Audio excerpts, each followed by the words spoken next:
Good morning. आज के इस क्लास में हम 5 और 6 तारीख के करंट अफेयर्स के क्वेश्चन को डिस्कस करने वाले हैं। आप सभी इस वीडियो को पूरा अंत तक जरूर देखिएगा, क्योंकि आप सभी को पता है जो करंट अफेयर्स है वो सभी एग्जामों के लिए काफ़ी ज़्यादा इंपॉर्टेंट होता है।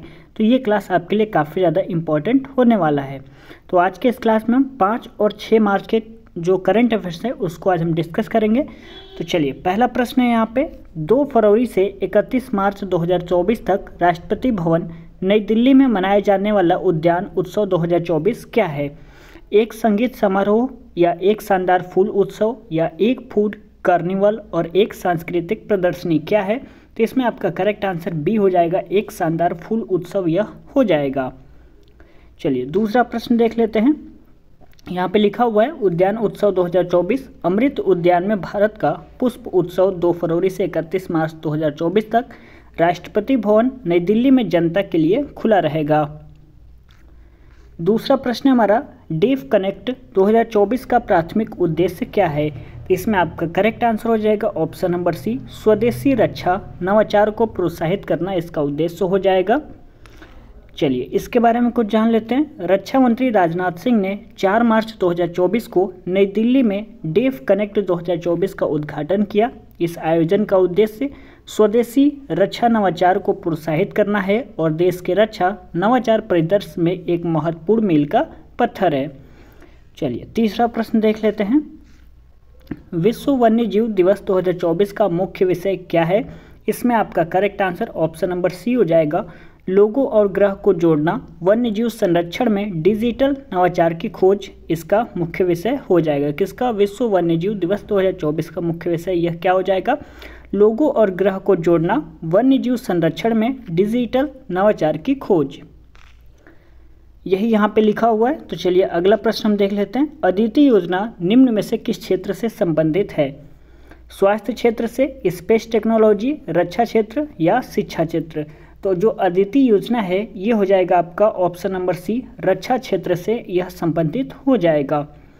यहाँ पे लिखा हुआ है, रक्षा मंत्री राजनाथ सिंह ने नई दिल्ली में डेफ कनेक्ट 2024 के दौरान महत्वपूर्ण और रणनीतिक रक्षा प्रौद्योगिकियों में नवाचारों को बढ़ावा देने के लिए अदिति योजना की शुरुआत की।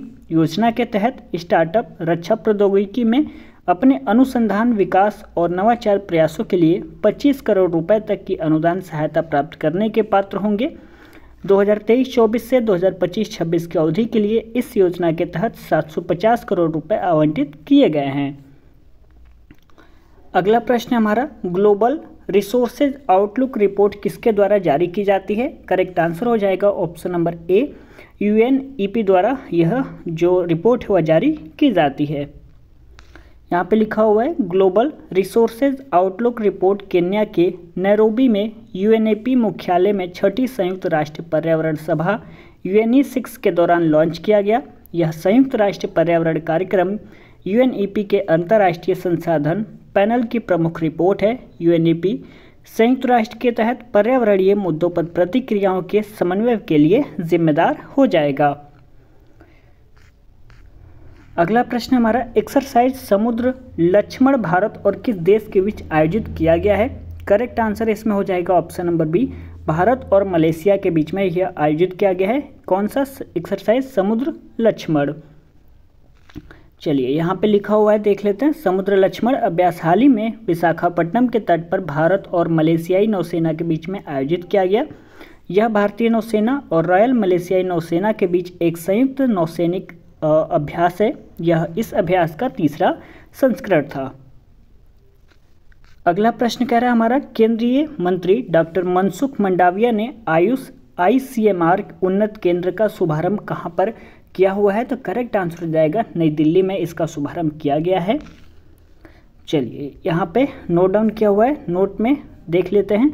केंद्रीय स्वास्थ्य और परिवार कल्याण मंत्री डॉक्टर मनसुख मंडाविया ने नई दिल्ली में एम्स में एकीकृत स्वास्थ्य अनुसंधान के लिए आयुष ICMR उन्नत केंद्र का शुभारंभ किया। इसका उद्देश्य पारंपरिक भारतीय ज्ञान और आधुनिक चिकित्सा दोनों का एक साथ उपयोग करके रोगियों को समग्र स्वास्थ्य देखभाल प्रदान करना है।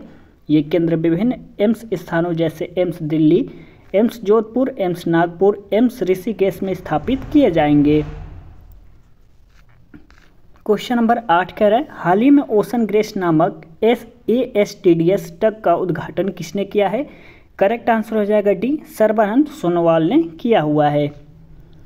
चलिए अगला प्रश्न देख लेते हैं। हाल ही में चर्चा में रहा मिलानकुलोमेसिस द्रौपदी निम्नलिखित में से किससे संबंधित है। इसमें आपका करेक्ट आंसर हो जाएगा बी, एक समुद्री प्रजाति से संबंधित हो जाएगा। क्वेश्चन क्या कह रहा है, हाल ही में चर्चा में रहा मिलानोक्लेमिस द्रौपदी निम्नलिखित में से किससे संबंधित है, तो एक समुद्री प्रजाति से संबंधित हो जाएगा। चलिए यहाँ पे लिखा हुआ है भारतीय प्राणी सर्वेक्षण ने रूबी लाल धब्बे वाले हेड सील्ड समुद्री स्लग की एक नई समुद्री प्रजाति का नाम भारत के राष्ट्रपति द्रौपदी मुर्मू के नाम पर रखा है। मिलानोक्लामिस जीनस से संबंधित इस प्रजाति की खोज पश्चिम बंगाल तट के दीघा और उड़ीसा तट के उदयपुर से की गई थी। हेड सील्ड समुद्री स्लग की नई प्रजाति जो दुनिया में कहीं नहीं पाई जाती है का नाम मिलानोक्लेमिस द्रौपदी के नाम पर रखा गया है।